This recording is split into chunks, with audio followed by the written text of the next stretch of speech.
الحمدللہ وحدہ والصلاۃ والسلام علی من لا نبی بعد اما بعد۔ اسلامی بھائیوں، عشاء کی نماز جسے اللہ کے نبی جناب محمد رسول اللہ صلی اللہ علیہ وسلم نے پڑھی ہے اور آپ سے آپ کے صحابہ کرام نے بیان کیا ہے، وہ 4 رکعت فرض اور اس کے بعد 2 رکعت سنتیں ہیں۔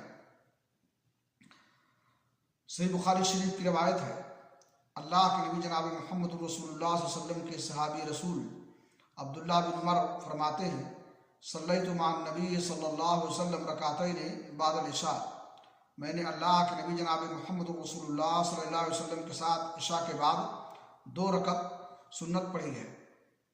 رہا معاملہ وتر کا، تو اس کو اللہ کے نبی جناب محمد رسول اللہ صلی اللہ علیہ وسلم تہجد کی نماز کے ساتھ پڑھتے تھے، تاہم 3 رکعت وتر اگر مان بھی لیا ہے تو کل 9 رکعتیں ہوتی ہیں۔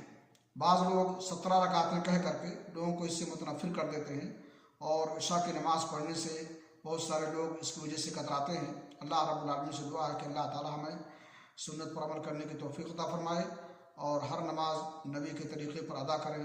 وآخر دعوانا الحمدللہ رب العالمین۔